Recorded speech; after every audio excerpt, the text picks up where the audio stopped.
Jangan salah langkah. Ini jenis investasi yang wajib dihindari dan dimiliki di 2026.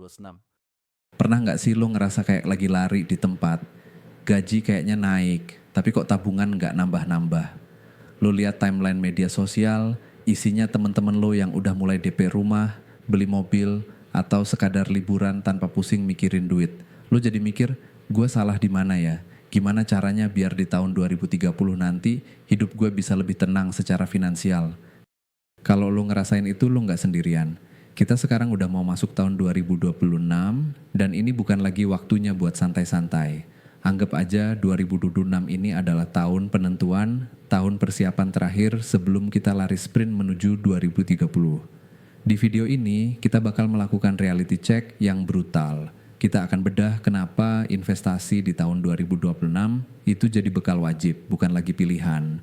Kita akan bongkar jenis investasi, apa yang harus lu hindari biar nggak boncos. Dan yang paling penting, gimana cara investasi yang cerdas biar lu bisa beneran kaya di tahun 2030.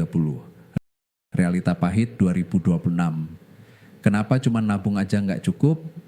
Waktu buat santai-santai udah habis. Kalau kita nggak bangun dan sadar dari sekarang, kita bakal jadi generasi yang paling merana secara finansial. Kenapa gue bilang gitu? Karena data dan realita di lapangan nunjukin kalau generasi kita, Gen Z dan milenial lagi dihantam badai dari berbagai arah. Pertama, mari kita bicara soal medan perang dunia kerja. Lulus kuliah dengan ijazah S1 udah nggak lagi jadi tiket emas. Kenyataannya, per tahun 2025 ada lebih dari 1 juta sarjana di Indonesia yang jadi pengangguran. Persaingan buat dapat kerjaan yang layak itu brutal, seringkali kita dipaksa ngambil kerjaan apa aja yang penting bisa bertahan hidup. Kedua, jepitan finansial yang makin mencekik, ini matematika yang enggak masuk akal. Biaya hidup di kota-kota besar itu udah di luar nalar. Di Jakarta misalnya, rata-rata biaya hidup per bulan itu mencapai hampir 15 juta rupiah, sementara UMR-nya cuma di kisaran 5 jutaan. Belum lagi inflasi atau kenaikan harga barang, terutama makanan dan pendidikan, terus-terusan melampaui pertumbuhan upah minimum kita. Artinya, daya beli kita makin lemah dari tahun ke tahun. Nggak heran kalau sebuah laporan menyebutkan 66% dari kita ngerasa pengelolaan uang itu jadi tantangan terbesar.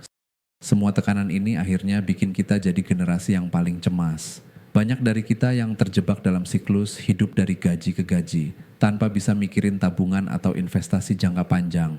Kalau lu cuma nyimpen duit di tabungan bank, nilainya bakal terus kegerus sama inflasi. Nabung itu penting, tapi di era sekarang itu aja nggak cukup. Investasi bukan lagi kemewahan buat orang kaya, tapi udah jadi alat bertahan hidup buat kita semua. Jangan salah langkah, investasi yang wajib dihindari di 2026. Sebelum lu semangat 45 buat mulai investasi, ada ranjau darat yang harus lu hindari kalau nggak mau duit lu ludes. Ini adalah jenis-jenis investasi yang wajib lu jauhi. Pertama, investasi ikut-ikutan alias FOMO, Fear of Missing Out. Lo lihat temen lo pamer profit dari saham A atau kripto B di Instagram. Terus lo langsung panik dan ikutan beli tanpa riset. Ini adalah kesalahan fatal. Banyak anak muda rugi besar di investasi kripto karena FOMO, masuk pas harga lagi tinggi-tingginya karena takut ketinggalan tren. Ingat, cuma karena seorang influencer ngomongin itu, bukan berarti investasi itu cocok buat lo. Jangan pernah menaruh uang hasil kerja keras lo di sesuatu yang lo nggak paham cuma karena takut dibilang ketinggalan zaman. Kedua, investasi pakai duit utang konsumtif. Ini red flag terbesar. Jangan pernah jangan pernah pakai duit dari pinjaman online, pinjol, atau gesek kartu kredit buat modal investasi. Bunga pinjol dan kartu kredit itu mencekik. Hampir mustahil keuntungan investasi lo bisa nutupin bunganya yang segunung. Bukannya untung, yang ada lo malah terjebak dalam lingkaran setan utang yang bisa menghancurkan hidup lo. Ketiga, investasi yang lo nggak paham sama sekali. Ini klasik tapi masih banyak yang jadi korban. Lu ditawarin investasi dengan janji keuntungan gak masuk akal, misalnya profit puluhan persen dalam sebulan. Lu tergiur, tapi lu nggak ngerti gimana cara kerjanya. Ini adalah ciri-ciri investasi bodong. Aturan emasnya adalah kalau kedengarannya terlalu bagus untuk jadi kenyataan, kemungkinan besar itu memang nggak nyata. Selalu pahami produk dan risikonya sebelum lu naruh duit sepeser pun. Terakhir, investasi yang mengorbankan dana darurat. Sebelum lo mikirin buat jadi kaya, pikirin dulu gimana caranya buat nggak jadi miskin kalau ada apa-apa. Dana darurat, yaitu tabungan khusus setara 3-6 bulan pengeluaran, adalah benteng pertahanan pertama lo. Jangan pernah pakai dana darurat lo buat investasi. Kalau tiba-tiba lo butuh duit mendadak, lo bakal terpaksa jual investasi lo di saat yang nggak tepat, yang seringkali berarti rugi. Beresin dulu dana darurat, baru mikirin investasi. Cara investasi di 2026, biar kaya di 2030. Oke, sekarang bagian dagingnya. Gimana cara investasi yang benar buat kita yang mungkin modalnya masih terbatas? Kuncinya adalah mulai dari fondasi, lalu naik kelas secara bertahap. Langkah paling awal, beresin dulu rumah keuangan lo. Sebelum mulai investasi, pastiin 3 hal ini udah beres. Pertama, buat anggaran bulanan yang jelas pakai metode simple kayak 50-30-20, 50% kebutuhan, 30% keinginan, 20% tabungan investasi. Kedua, lunasin semua utang konsumtif yang bunganya tinggi, terutama kartu kredit dan pinjol. Ketiga, bangun dana darurat sampai jumlahnya ideal. Setelah fondasi lo kokoh, sekarang saatnya mulai membangun. Mulai dari yang paling aman dan gampang. Ini adalah investasi yang wajib lo miliki. Pertama, reksadana pasar uang. Anggap aja ini celengan super yang ngasih bunga lebih tinggi dari tabungan biasa. Risikonya sangat rendah dan gampang banget dicairin. Ini tempat yang bagus buat pemula atau buat nyimpen sebagian dana darurat lo. Kedua, surat berharga negara, SBN, retail. Ini ibaratnya lo minjemin duit ke pemerintah Indonesia, jadi dijamin 100% aman.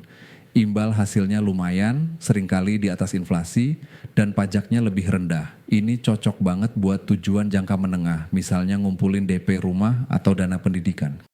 Kalau lo udah nyaman dengan 2 instrumen tadi, saatnya naik kelas ke yang lebih agresif. Ini buat tujuan jangka panjang menuju 2030.